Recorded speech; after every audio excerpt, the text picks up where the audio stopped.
This seems kind of crazy. Right. Get the out of my country. Go!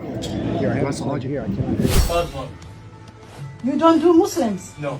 Why you don't do Muslims? Because of your attitude. And he, as soon as he sees these people who are visibly Muslim, he starts saying, yelling these expletives, "Get the F out of my country." Because a politician sent us here for weapons of mass destruction that didn't exist. The only reason we were each other is because we were born on different parts of the world. That's it.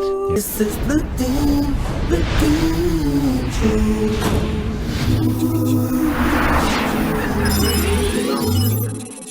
This is the Dean Show. This is the Dean Show. This is the Dean Show. This is the Dean Show. Assalamu alaikum, greetings and peace. Welcome to the Dean Show. I have here with me a top attorney, a chaplain, communications director for CARE, who just recently wrote an article for the Miami Herald. It was featured, Islamophobia is surging. It is surging in Florida and it must be addressed. And he goes into these questions. He goes into giving some of the answers. Here with me is Will Fredo. Assalamu alaikum wa rahmatullahi wa barakatuh, Brother Eddie. How are you doing? Wa alaikum assalam wa barakatuh. Peace be with you. How you doing? Alhamdulillah. Very good, alhamdulillah. Nice to be here with you again. Nice to see you. It's been a while. It has been a while. What nice, beautiful studios. May Allah bless them. This is obviously your first time coming to the Dean Center here now. The previous interview, you went to my office. Yes, I was at your office. Now you're here at our studio. Yes, I'm pleased to be here. Alhamdulillah. I want to get into this video because it goes into the topic what we're talking about. And are these the kind of incidences that are being reported similar to what you're about to see? I'm Muslim. You don't do Muslims. No. Why you don't do Muslims? Because of your attitude. You suck. We suck? You do. I do. Because you come to this country and don't behave yourself. You get the hell out of here now! How do you? Or I'll call the police. You don't touch me. Don't touch me. Don't Well, touch then me. get out of here. Don't touch me. Don't touch Get. me. Don't touch me. Get. So you say you're not doing Muslims? No. So what I hear him saying is your attitude, it sucks. You don't behave yourselves. I mean, is there something that we didn't see with this? Like this case, many cases, Eddie. Huh? That's obviously very worrisome because it means that our families are feel endangered and at risk when they just go out either to shop or to have dinner in a restaurant. You will have people. Some of them are not ignorant people. We have a case in Florida that the perpetrator of a similar act, even worse than this, using expletives to tell and get out of my country, to a whole family, including minors, hijabis. And he was a dentist. He's a dentist. So these are not ignorant people who are they feel now empowered that nothing is going to happen to them, that it will have no consequences. Because when you do it and you keep that conduct, knowing that you're being filmed, then you're disregarding any consequences. Like if they are somehow assured that the consequences are going to be none or limited. And that is the most worrisome part of all this story. What happens after we witness that? What we're witnessing happening is something that is worrisome because we're witnessing that the law enforcement agents involved and the state attorneys involved in the criminal investigation do not want to move forward prosecuting these criminals. It's like hey, the guy had a bad night, or the guy is an elder, or the guy was just drunk. Like when we are the victims and our community are the victims, we're supposed to tolerate this anti-Muslim conduct. And the law enforcement agents and the state attorneys act accordingly because our legal department need to push these cases really hard, call after call, to make them face justice and face our judicial system and try to face some punishment. What could she have done? What do you think? Why would someone I believe she was... Because you can identify, obviously, you see a Muslim woman, you know she's Muslim. Of course, her appearance. Her appearance. But there are specific laws, even in Florida, protecting people from being harassed that way and assaulted for what their religious garb. And this is exactly what happened to this woman. There are laws. What the problems we're seeing is that enacting the laws for the law enforcement to be educated that there's a law that protect people from being harassed and assaulted when they're wearing whatever religious garb they want to wear. And they just enforce it apparently selectively to some religions or some the practitioners of some religions. We have observed that other people complaining that are perhaps Jews or Christians that this has happened to them. We see law enforcement acting fast and efficiently to protect the victims. But when they're Muslims, it is very troublesome.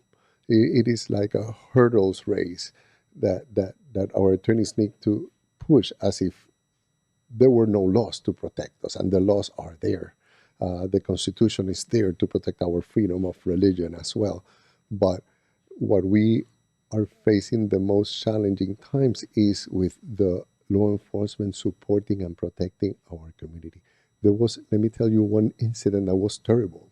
Almost a terrorist act happened in Miami Beach. An individual pulled a gun and started shooting 17 times in the streets of Miami Beach to a father and son, thinking that they were Palestinians.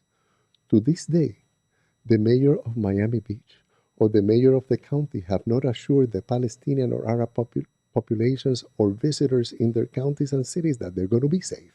To this day, as if because the victims are Palestinians, or the alleged victims were Palestinians, or purported to be Palestinians, is that a thing that we cannot speak about or offer a public support to them when precisely is the most needed. I assure you, if that individual who shot that 17 times, his name was an Arabic name or a Muslim name or a Hispanic name, we will be hearing the words extremism, we will be hearing the word lone wolf, we will be hearing the word terrorism when addressing this situation. But this happened. The perpetrator was an Israeli Jew shooting to what he thought were two Palestinians, but were two other Jews. And it seemed as if somebody just stole something from a Kmart or Walmart. This is not the way that we, the community in Florida and in our nation, expect the authorities to react when the freedom of religion is being put at stake like that, and openly shooting someone just because I think they were Muslims or because of their ethnicity is even worse, right? Mm-hmm. So that double ways to measure the victims and the perpetrators is something that needs to be fixed, not just for the benefit of the Muslim community, for the benefit of our society. You cannot have anti-Semitic crimes being prosecuted with all the force of law and anti-Muslim crimes not being enforced. Mm-hmm. The problem is that inaction of the government and the inaction of law enforcement, that it affects all of us, right? Okay.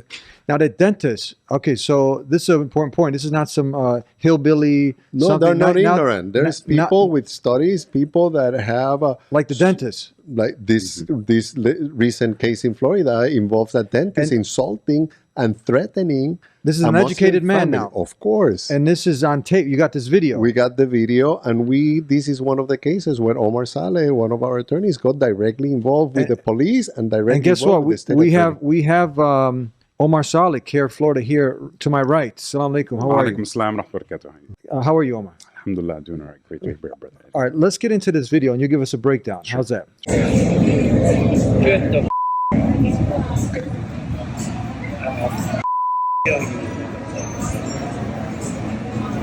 Get the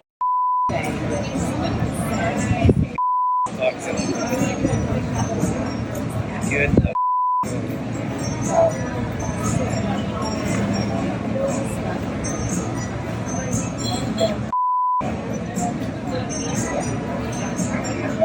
You did not deserve my child. You did not deserve my child. You do not deserve it.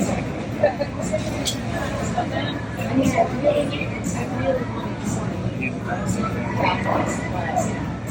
Well, shoot your to another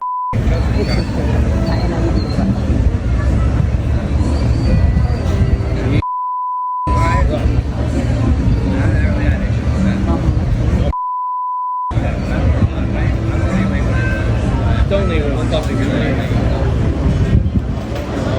Kill you. Get the country. Go! That's all you hear. I cannot hear you. Get out of my country! Oh, disconnect, yeah.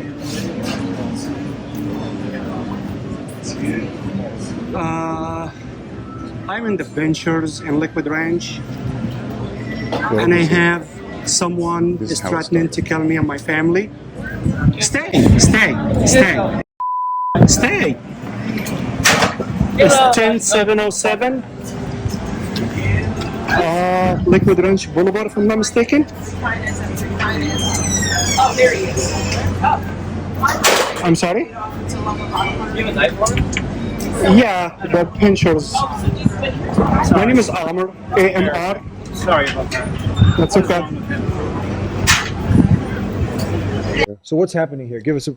He's so there is a family, a Muslim family of 6, a brother, his wife, and their 4 kids. 3 of them are hijabi minor young girls, and they all went out to a restaurant. As they were waiting in line for their table, as they were sitting waiting for a table, somebody comes up to them.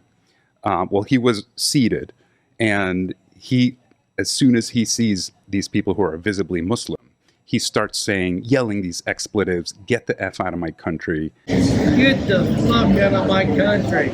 And it happened over a course of several minutes. He keeps doing it. He starts getting louder.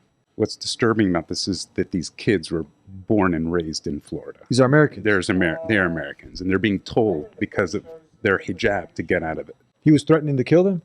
He said, I want to kill you. In the other video, he threatens to kill them multiple times. That's the time when they're reporting it, the family.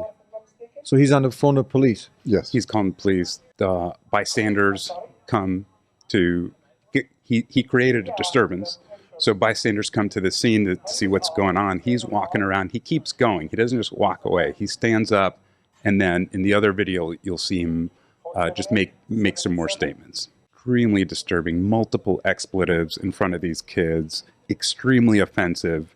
And racist language just being hurled at them, which is clearly, when you look at him, somebody who has issues or is under the influence of something. That was everybody's really immediate reaction, and that was the concern of the bystanders when this guy gets up and just goes in his car and tries to drive away. Are these all the videos here? There's one more video of the sheriff when the sheriff does arrive. Okay, so this is the one with the kids now, with the sheriff? Right. Dinner and just ignore them. Okay? Don't let that ruin you guys' evening, okay? It's just said them done. We can't ignore somebody saying that you want to kill us and shoot us in public place. I will do a report for you. Thank you. All right? Nice to meet you guys, okay? Bye-bye now. So is this sheriff's deputy telling the kids, don't let this guy ruin your dinner. He's just trying to make these excuses for him.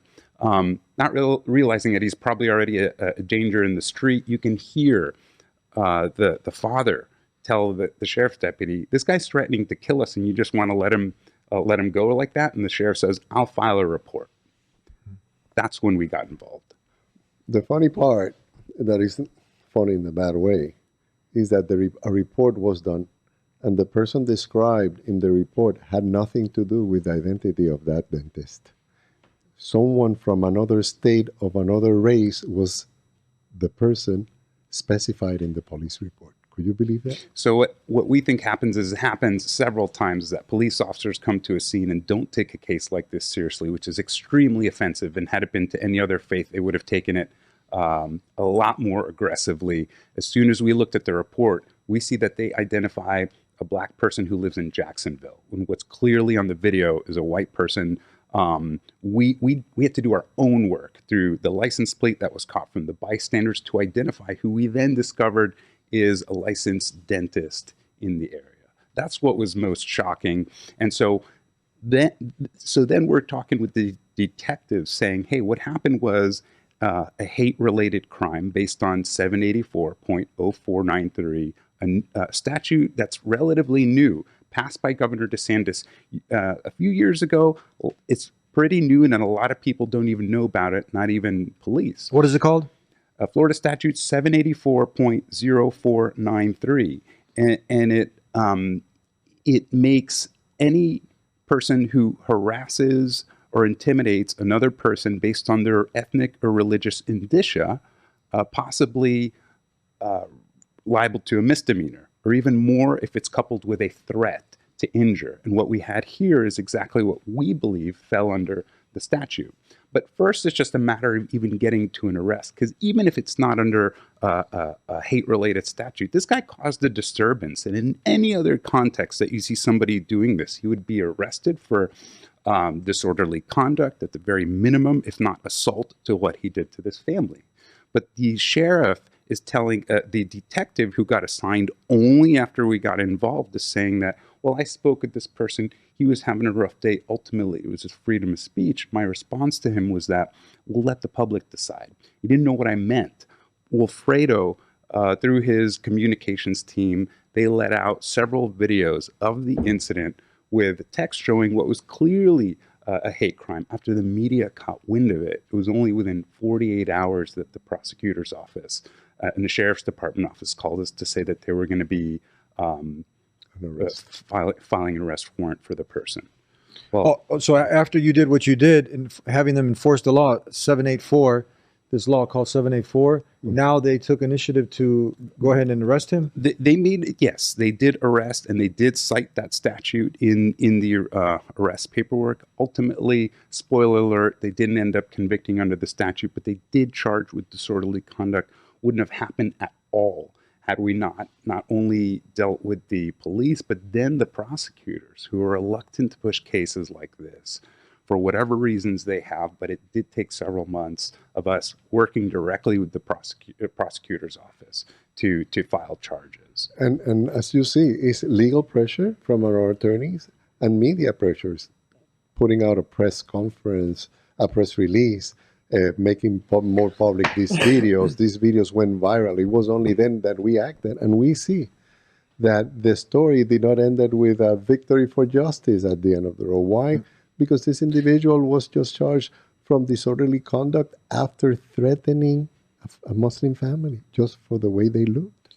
What is your opinion? What do you think would have happened? This shouldn't be happening to anybody, Christian, Jew, anybody who's minding their own business, obviously taking their family out. I want you to put yourself in that predicament. You're going a nice day out, taking the kids out, family out, and then you got this lunatic over here talking about get out of my country. They're American, and then he's threatening their life. What do you honestly think would have happened if this was because he identified them being Muslim probably by the lady wearing what Jesus' mother wore, the hijab, right? Yes. What do you think if this was a Jewish family? What do you think would have happened? We have we know of multiple cases of anti-Semitism that we see a totally different response from law enforcement acting promptly and swiftly, and the prosecutor moving swiftly to prosecute before the courts, and they're not prosecuting those cases for a disorderly conduct. They're prosecuting for what it is, hate crimes, or perhaps that statute that DeSantis signed in Florida to protect people wearing any kind of religious garb. Mm-hmm. When you look at the legislative history of bills being passed in Florida, such as the anti-Semitism bill, not to say that it's not important to combat anti-Semitism, but it should be equally applied to hate toward any religion. So a statute like 784 is, we believe passed not necessarily for the Muslims, and in this case, not even being applied for the Muslims. Yeah, it should be across the board. Like I said, this shouldn't be happening to anyone. And what worries us all is what makes the perpetrators believe that they can act with impunity. Because this is not an act of, I insult you 5 seconds and leave. This guy stood in front of this family for over a minute insulting them. And we have other cases of women being spat on in Fort Lauderdale because she appeared to be Muslim, and someone came to her as she was paying and spat on her face. Just came and spit on her. And I might insulted have her. that one too. Let's see. That video. So we're seeing evident aggressions happening to families. That's what is worrisome, and what makes believe the people who commit these crimes on Muslim families that they're not going to be prosecuted with the full strength of the law. That's what worries us. And as you can see, there's a systemic breakdown of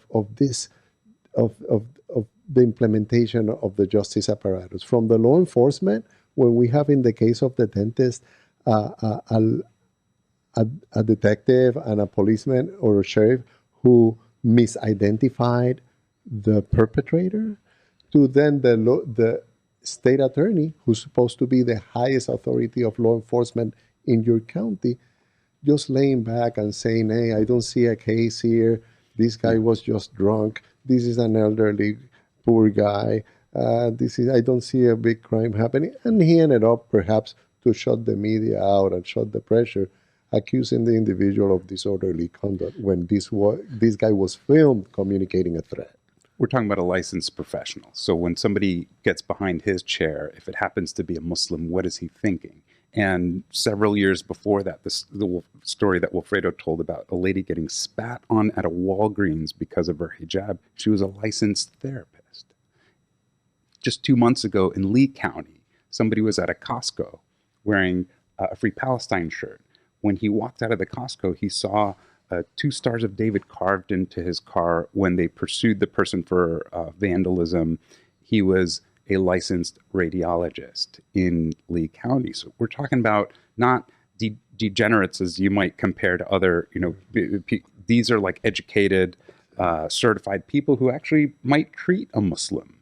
That's what's really most concerning, and it's that that brazenness that Wilfredo was talking about that's a huge concern. But more concerning is that the lack of attention by a lot of law enforcement. Not to say that there's not a lot of agencies who do take cases to the fullest extent, but a lot of times we have to be behind them, police and prosecutors. That's part of our victims' rights team. And there have been cases. I'm going to give you an example. There was a bomb threat received in Pembroke Pines Islamic Centers in Florida, and Pembroke Pines police, it was expected, it's a local police, they wouldn't perhaps prosecute that. But as soon as the FBI stepped up, it ended up in the prosecution of the individual who communicated that bomb threat to the Islamic Center. So we have had some cases that we see law enforcement acting as they're supposed to. But too many of those where we need to just beg for justice and beg for the apparatus to oil the machinery of justice to work, while we always need to oil it when it's our turn and it's already oiled and ready and running for others. So when I opened up the program, I quoted what you were telling me, 8% nationwide of anti-Islam, anti-Muslim sentiment going up, 20% here. In Florida. What do you think is causing that? You said you've never seen that in your whole career as it's now? The volume, I haven't seen two things in my career. The volume, that from 300 complaints, it jumped to 400 complaints just in a single year. And the nature of those complaints. No longer are people complaining exclusively that they have been harassed because of the way they look, like the examples we just posted in these videos, but people being punished or losing their jobs or being doxxed or harassed because of their stance against the Israeli aggression or Israeli war and war crimes against the people of Gaza. If you criticize the state of Israel or you stand for the people of Gaza, in those two instances, you're going to be accused of two things. Either you're a terrorist sympathizer or you're an anti-Semitic individual. And that goes to the whole spectrum, affecting people in the media, affecting people in the academia, affecting people in the government, affecting people in the private industry, where people to conduct businesses with the government, some of our community members have been presented a contract when they need to certify they will not boycott the state of Israel in order to get the contract with the government. As a clause protecting a third state when you don't have it even to protect our own nation. So you can boycott any American product or any president's businesses. You can call for that, it's perfectly legal, but if you call it for the president of Israel or for the state of Israel for a boycott, now you're an anti-Semitic and a terrorist sympathizer. Mm-hmm. But now we have a different world, a world where the normal allies and countries who will never say a word to criticize that are opening up. The multiple countries in Europe now with a stance similar to those stands for the people that has been punished, perhaps for standing for the people of Gaza, mm-hmm. or calling for a ceasefire, or telling Israel have committed war crimes in this war with the Palestinians. So people can get a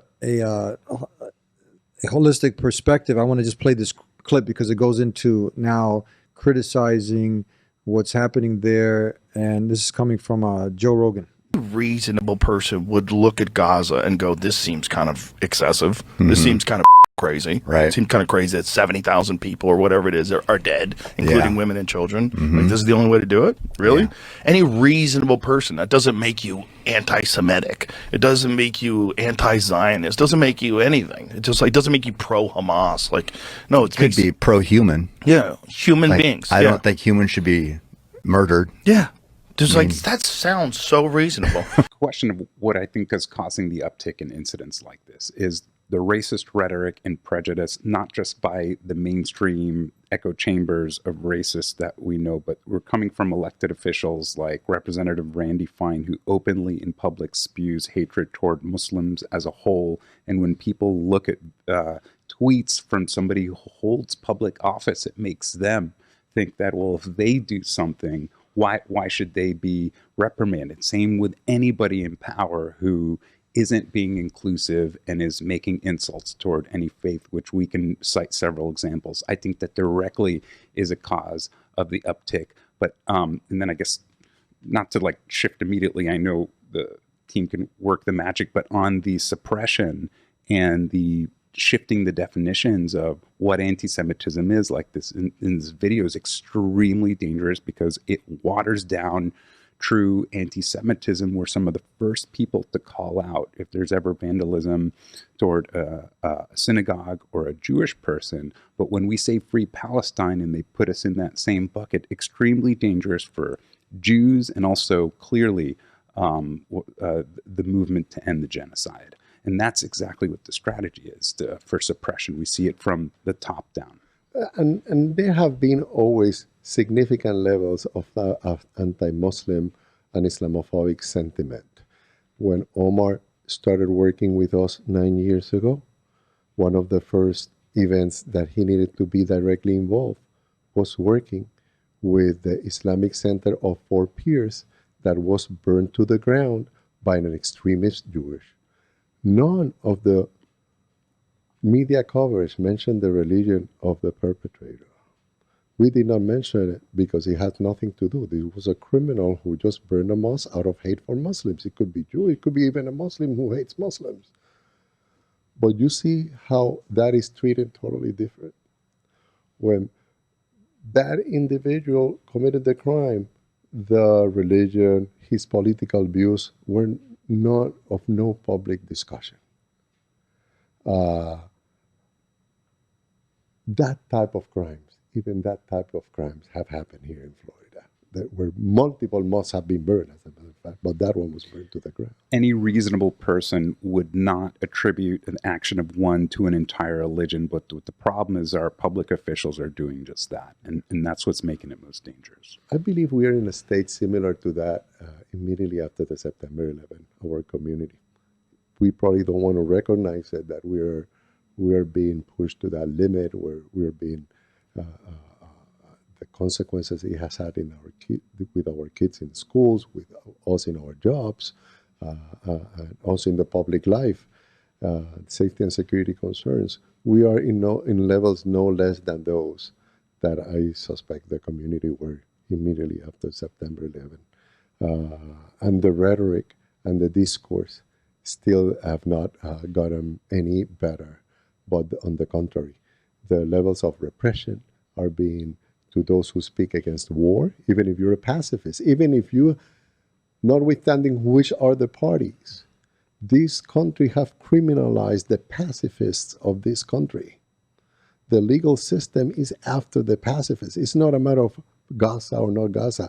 There has always been in our history a significant part of our population that are pacifists. They have been against the Vietnam War. They have been, but those people that are praised today were repressed back then. So the same is happening with these war crimes.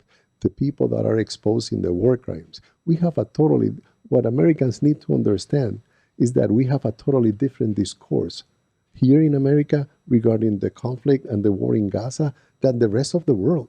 The rest of the world is discussing that there are war crimes being filed against heads of state of Israel.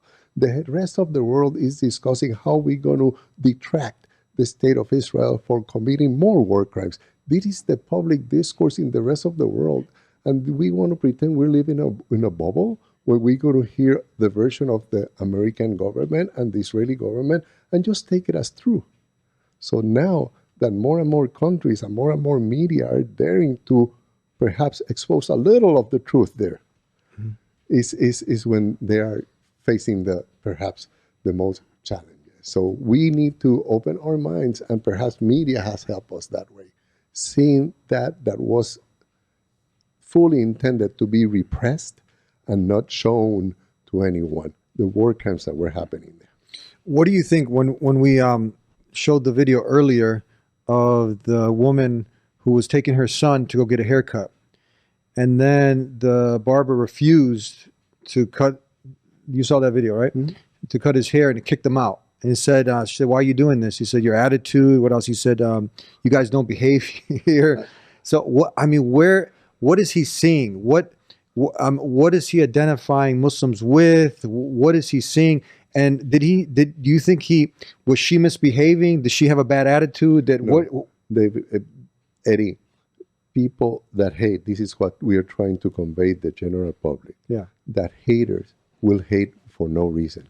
The same people that are anti-Muslim today will be an anti-Semite tomorrow, will be an anti-Black the day after, because these are people that hate anything that they perceive different from themselves or their ideology. Wouldn't you say that being anti-Muslim is actually being anti-Semitic? Because most Muslims are Semitic. We've heard it, yes, and it always applies, but people don't hear it. People fear what they don't know and hate what they fear.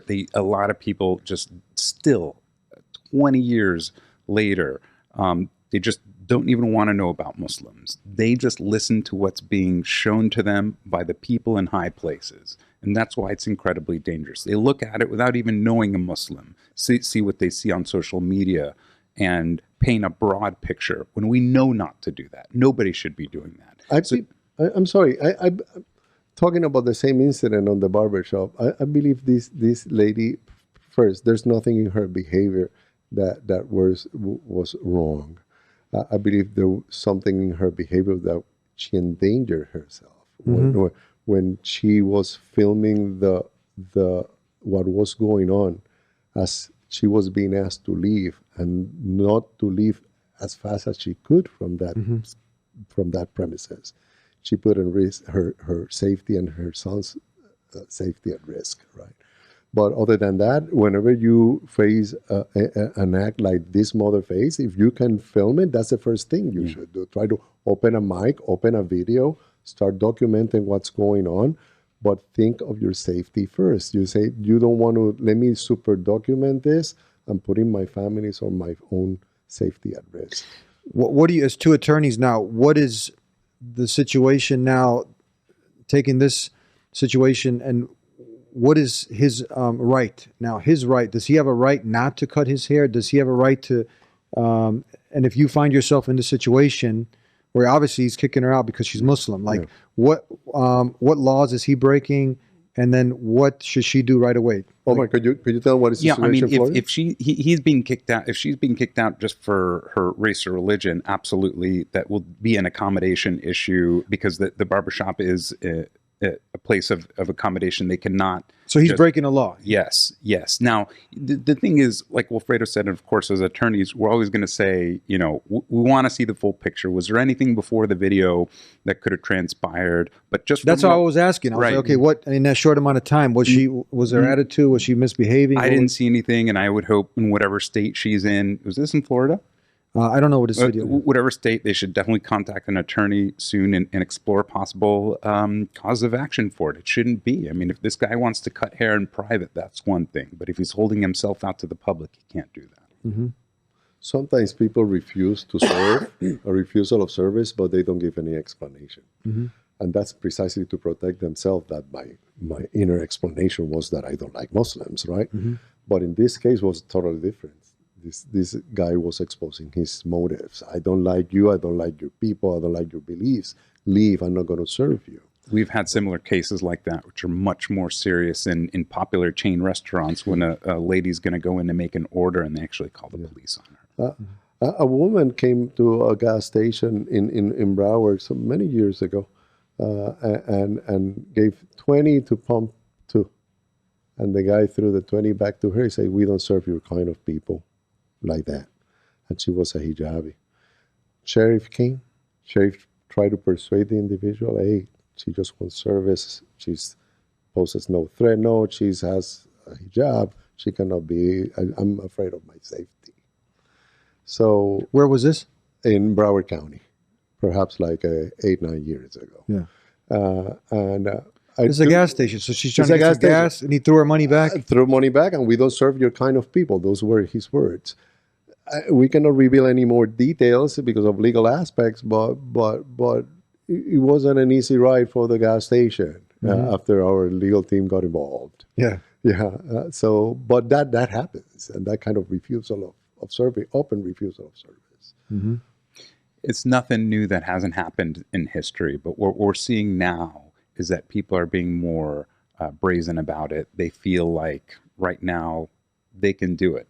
They can live like what we learned from the past is extremely wrong, but now based on what our from our president to other elected officials are portraying to entire races and religions, they feel that they can do it. These people that have been always in our societies, Eddie, but the haters, the anti-Muslim, the anti-Semites, the racists, these are people that have been operating in the margins because the mainstream society say, hey, we don't want your voice to be at the center of the public square, at the center of the media. So those forces that were marginalized intentionally by our laws and our society because they were intolerant, they were anti-Muslim and racist or xenophobes in any way, now, for the past perhaps 10 years, they have moved to be part of the main square discourse, giving audience in the media, giving importance to our politicians, giving a space in the business world to lead them and use them as examples. And that what affects is not the Muslim community. We have said it before. This really affects the true fabric of America, because what makes America different and stronger than many other nations is not the fact that they're rich, it's the fact that this is a nation where all people from a lot of religions have been able to synergize and make this nation strong and safe as it is today. If you want to take that out of the equation, the diversity, the strength that our diversity brings to this nation, you're breaking the main root of what makes this nation strong. It is a nation where anybody of any religion is supposed to be respected, or of no religion, are supposed to be respected and treated equal. And that was a moving factor for our founding fathers to cross an ocean and establish this nation, looking for that, still in the 21st century being violated by the state. I quoted a study that I think it was CARE, and it was talking about the Islamophobia industry. It was like a $250,000 industry. And then one of my shows, one of my guests from Sound Vision, Abdul Mujahid, I quoted this. He said, "No, you're wrong." Millions, hundreds of millions. He said it's $1 billion industry. Yes. Eddie. Yeah. So CARE said it was CARE was on the low end. Said it was a multi-$100 million industry. It was like 250 million. But then he said, "No, it's $1 billion industry." I said, "How's that?" He said, "Because if you equate all the media networks, Fox News, and all these are $1 billion industries." So, would you say that's accurate? It is. And although the mainstream, what we used to know as mainstream media, have themselves try to stand away from those political stances, right, of opinion on Muslims and religions. As a matter of fact, when Fox News, local Fox News nationwide, interview us or any incident, there is not the national Fox News, especially the shows that we see from 6 to 9 p.m. It acts really as a other mainstream media. They're not that politically charged as the central studios in the night shows, right?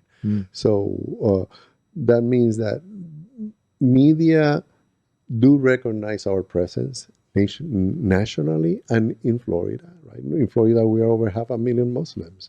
Florida is the third state with most Islamic centers, probably passing 200 Islamic centers in the whole state. So our presence no longer can be ignored, right? As a matter of fact, this year, after the effort of our policy team and many other allies, is the first year that the Florida legislature, both the House and the Senate, passed a resolution naming May, this last month, the month of May, as the American Muslim Heritage Month. And it's the first time that both chambers adopt a resolution. It's not a law, but we think is a good first step to first acknowledge that we are here, who we are, and our contributions to this state before asking them or them being inclined and willing to pass specific legislation to protect us instead of in broader general terms, very specific, like they have passed to other religious minorities. Have you seen in these cases any that people are recommended as a part of their community service, that now they do sensitivity training and then they're sent to maybe go to a mosque, talk to Muslims, and then has that been successful? Because I'm sure yourself, I mean, if people look at your story, you were actually Christian at one time, you accepted Islam. I did that interview with you. And if people were to sit with you, talk with you, I'm sure many of these people who have much of this hate-filled rhetoric, if they sit, they get their answers, they get educated properly, hearts can change, It does. So have you seen any recommendations towards sensitivity trainings in any of these cases that people are sent to go through visiting a mosque? And has this happened? So, with every case being different, like in our victims' rights, it's usually an apology letter and anger management courses and but it hasn't been, at least with our criminal cases, hasn't been tied with something like visiting a mosque. But we do sensitivity training to law enforcement agencies. Law enforcement, this is really important. Islam 101s, just to know the basics of if somebody has to effectuate an arrest, how they should treat if they're entering a masjid to effect a search warrant or talk to somebody. Because on the other end, we're educating our community on what to do and not to do when you're approached by law enforcement. So it really bridges the gap when we do those. But with the people, to answer, I think I don't know too many people that couple like an individual sensitivity training, but with entities, companies that we've sued in the past for lack of accommodation or maybe searching somebody. We sued a cruise line because they searched a hijabi lady. That's going to include, some sensitivity training toward Muslims. It's more on the the corporate level that we can implement those, less with individuals, but it's something that I think if we can implement it, And talking about the refusal of services, the South Florida Muslim Federation, that is an umbrella organization that has over 32 members that are all Islamic centers or Islamic schools or Islamic organizations, sued Marriott because they refused to hold their conference. They call it off a few days because they ceded to some pressure of some callers and people who start emailing them, say, hey, terrorists are going to do this event. This is an event, safety and security. And with a totally baseless approach, call off an event. How long ago was this? It was 2 years ago, right? 2 years. And the case still ongoing to this. Here in Florida? Here in Florida. Still ongoing, the case. Mm-hmm. It have not been negotiated yet. There were other cases too that I wish I could talk about them, but we can't talk about them. But there are some that, because they are closed with a confidentiality agreement, you're not supposed to give any specific. That one in Marriott is ongoing. No agreement has been reached yet. So that's why we can make it. So much of this hate, I mean, would you say it's built on a false false picture that's been painted to people, thinking that in most of these things, when you go deep, this is geopolitical. You know, these are events that are, you know, when I interviewed the director of If Americans Only Knew, she's a Christian lady, and she was telling me that this is an orchestrated effort by certain Zionist organizations that have been set up spreading this misinformation about Muslims and Islam to create this kind of atmosphere. This is not some kind of this conspiracy theory, but and then she pointed out to the certain particular groups. There are at present some Zionist groups that openly, for example, associate my organization, CARE, with a terrorist organization. They do that. But our community cannot lose sight that the Muslims have been prosecutors since the first Shahada. Yeah. And by the state, by other state, by people committing treason within your state.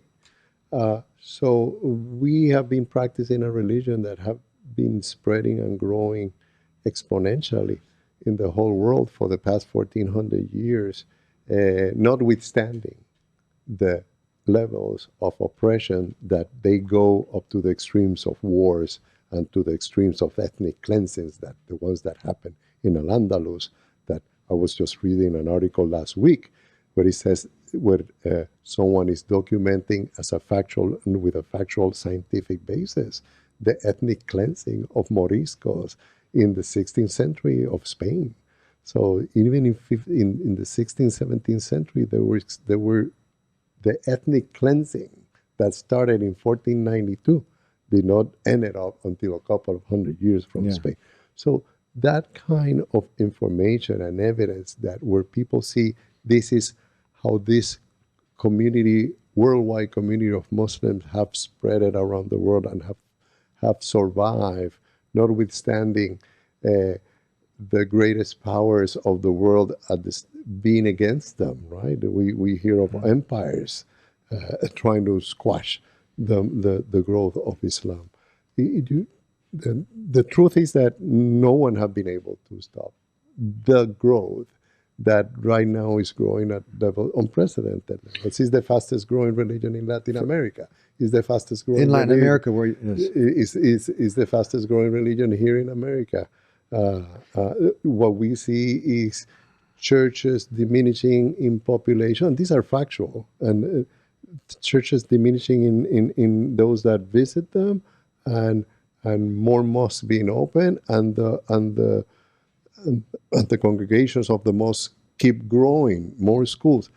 So the reality of this nation is that Muslims is the fastest growing religion. So if you are not acquainted with a Muslim, you should try to make an effort, and perhaps if you're not Muslim, reach a Muslim and say, hey, don't be offended. May I ask about your religion? What is it that your beliefs? Could you share a little of your... Most Muslims would welcome that.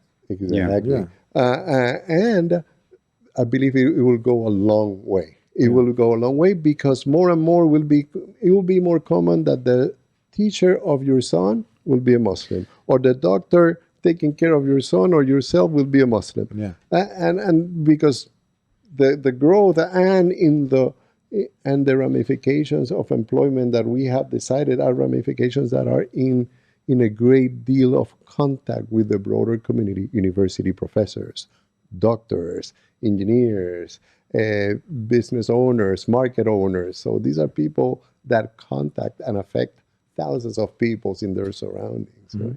I want to go ahead and get your reaction, because when we talk about some of the root causes for some of this hate, it stems from exactly what this person is going to go ahead and talk about right here in this video. I'm to the point now where I don't think I fought for the country. I fought for some politician's view on something. There are particular guys that I think of that and I remember one dude in particular that I shot buddy, and then I came through his room, I killed one of his wife in a bedroom because he went for a gun. And I think about him now and it's like, all right, why did well, because he went for a gun. Okay, but why did he go for a gun? Well, because I was in his room at 2 in the morning. Well, why was I in his room at 2 in the morning? Well, because George Bush was pissed that Saddam Hussein allegedly wanted to his dad, so we invaded. And then I start to think, was this guy funny? What if I met him in Paris over a coffee? Would we have actually liked each other? And I just him because a politician sent us here for weapons of mass destruction that didn't exist? The only reason we were each other is because we were born on different parts of the world. That's it. What do you think when this is supposed to be the person that took out Leiden? It seems like it took quite, I don't think that was immediately after he did it. And it seems like it took a great deal of thought and possibly education for somebody like that to realize or to actually be affected by what we know is a systematic effort to paint picture of Muslims and Middle Easterners or anybody associated with Islam as evil. This is somebody who's realizing it. Like Brother Fred, there's the financial support behind it. I just want to go ahead and, but there's a counterbalance to everything that we're seeing that really is the bright line, and it's the truth and education. And I think that's what this person was finally exposed to say, wait a minute, everything I've been fed or taught, it's not what's true. I think it's the same with what's going on now, almost 2 years after October 7th, that a lot of people like Joe Rogan, as you just saw, but it takes time and education. And it's exposing, and I say this I was a Navy chaplain and I was a Navy attorney. I served at both, proudly. In 1988 to 91, and then in 2005, I was in the chaplain court. What this individual is exposing is the horrors of war. War is the most anti-natural behavior of human beings, because it's not the same as if someone breaks here and try to harm us and we defend ourselves directly of that harm. That going to a war where our soldiers are ordered to kill people that have done nothing directly to them. And when the killing turns to killing of non-combatants, women, elders, children, the only way they can sustain and live with it is if their countries dehumanize the victims.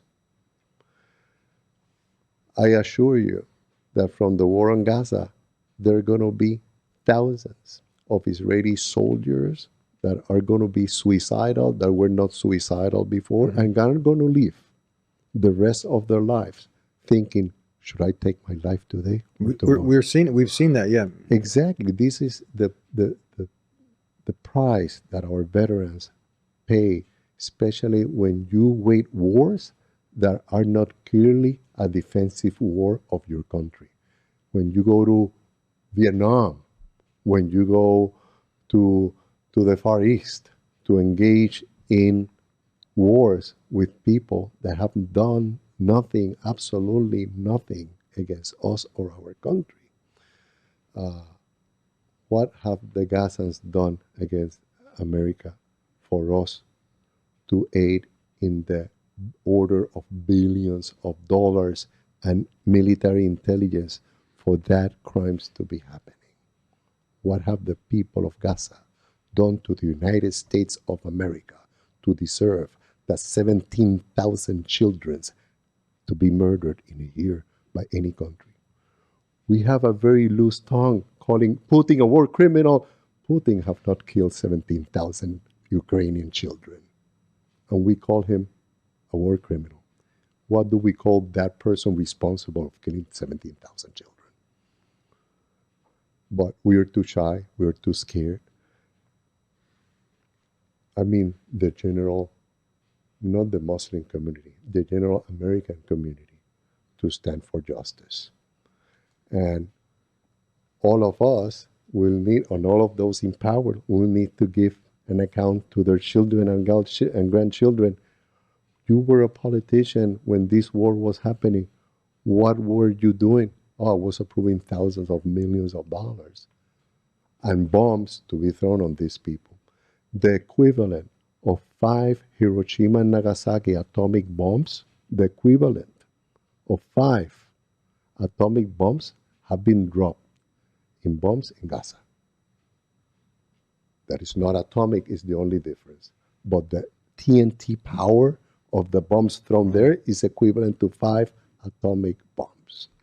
And we still, a lot of people in our society try to drink the pill that something is a war. It's happened like in any other war. A war where we don't see an army, we don't see an air force, we don't see a navy. We just might see some militias. And killing militias will not give you an excuse to kill 17,000 children. I'm not talking about the pregnant women that were killed. I'm not talking about the thousands of elders that were killed. And I'm not talking about many other war crimes that are war crimes if any country does it anywhere in the world. Destroying schools, destroying hospitals, destroying shelters. And what is worse, openly, the leadership of a country openly advocating to starve a civilian population as a weapon of war. That open discussion of the highest ranks of the Israeli government, people in the military and in the civilian government advocating for the cleansing of all Gaza, ethnic cleansing. Here in America, Randy Fine. What Randy Fine says that Omar brought is not like Islamophobic statements. He's saying statements like, nuke Gaza. When someone posted a picture of a dead child, he said, keep them coming, keep killing them. So that type of discourse, to be publicly stated and without any significant reaction to the organizations this individual belongs to, being the party, the political party, or any organization, is worrisome. Because these are the people who are enacting the federal laws. He's a federal representative in the House of Representatives. So that inconsequential anti-Muslim, anti-Arab hate, or that is totally the opposite when people elicit any, and it should be like that. It should be the opposite. People that relate any anti-Arab, anti-Muslim statement should be treated the same, with the same rigor of the law of those who do any anti-Semitic statement or commit any anti-Semitic crime. It's the same. But when you differentiate, what you're putting in danger is not the minority community that you're living with that crime unsolved. You're really hurting the whole justice system, the whole community, because any religious minority will not feel safe. As the same as hundreds of years ago, why the Mormons ended up in Utah. It was a very inhospitable place. Why they ended up there? Because they were prosecuted. They were looking for a safe space, and they established there, and now they're thriving.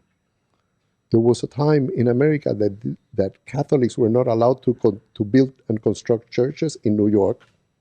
Those are conceivable things for Christians, but this is our passive, our religion. So this is a political system that the rights are not freely given and recognized to you.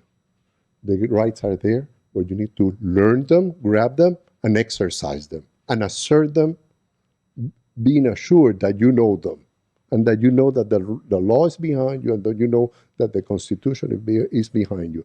If our community is empowered with that type of knowledge, knowing their rights when they travel, knowing their rights in their employment, knowing their rights as a student, knowing their rights as an employer, knowing their rights when interacting with law enforcement, if they're empowered with that, they will become stronger citizens, and citizens that are not feared but respected.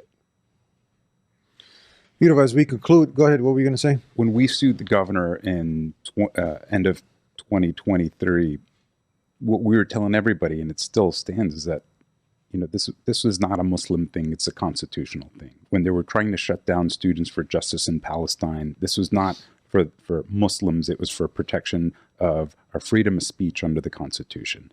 And don't ask the top colleges because they don't know any better. Don't ask Harvard or Columbia because they don't know any better.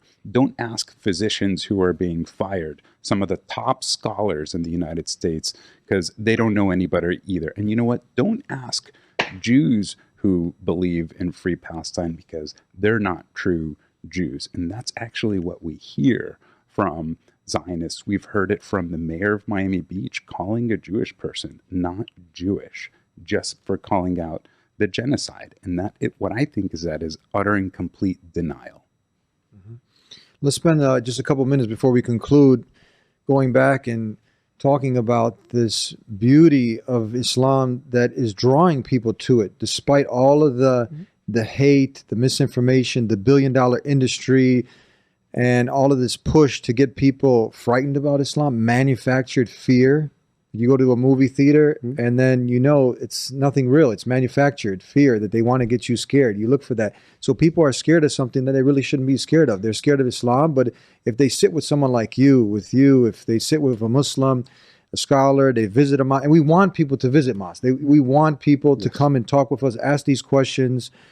And I'm sure after some proper education, break bread with us, talk with us, perceptions can change. So what is it? I mean, now that's drawing people, would you say, someone like you also now, there's your story out there who you also looked into Islam for yourself. You didn't take what the media was telling you or what these hate provocateurs are saying. You opened up the Quran for yourself. You studied Islam and it brought you to Islam. What is it? What would you say to the people who are out there tuning in and they're like, they've been fed all of this information. They're literally, they have a legit fear of the unknown.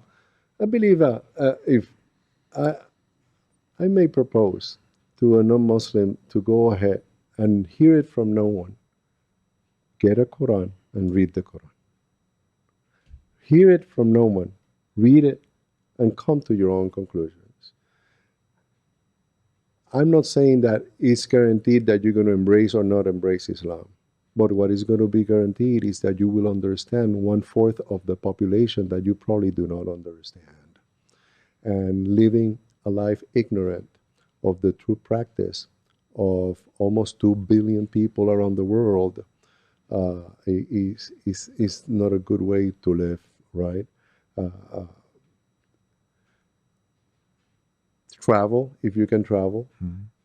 Try to personally meet Muslims. Like I said, the probabilities of you ending up working with a Muslim coworker, or your teacher of your kid to be a Muslim, or your student, your college student son being taught by a Muslim in college, or being treated in any of the hospitals by the tens of thousands of medical doctors that are Muslims that work in Florida, will change your perspective. When the Islamic Center of Fort Pierce was burned out, a lady who was a cancer patient, who was not Muslim, was standing out for the Muslims in the mosque, because the imam of the mosque was her personal doctor doing all her treatments throughout all her life in Fort Pierce. I have treated her with respect and with mercy.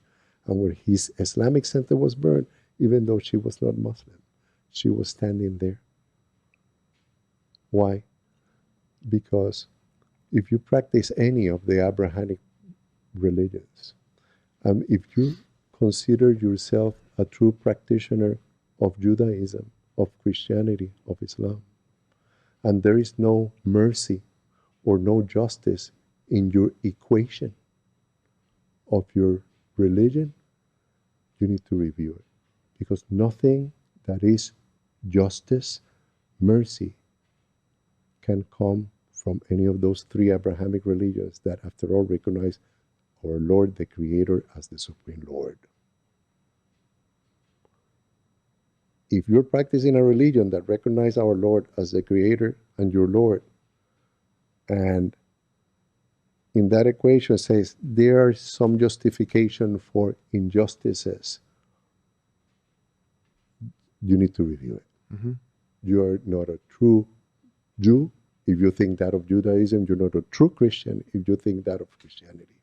And you're not a true Muslim if you think that of Islam. Only perfect justice can come from any of the religions that recognize Allah as the Creator and the only Lord. Alhamdulillah, we've made so many alliances in the past few years just from joining the common cause. And I think this is really a stress test at these times of how tightly knit the community can stand together, can show up. And what I tell the Muslim community now is just show up. Show up and show up together. If you want to be the change or see the change you want in your community, you have to show up to the committee meetings, your local meetings as best as you can. That's one thing that I think if it had happened more in the past, we would have seen more change now. So all we can do now is do it now. And that's showing up, inshallah. Thank you for coming down, and thank you for covering this. Inshallah, this can be a benefit for many, and for those out there who would like to follow the brilliant advice that you gave. Okay, they can follow our workplace, Care Florida, careflorida.org, or Care Florida with in all social media. And if they want to follow me, is my name, Wilfredo Ahmed Ruiz, in Instagram.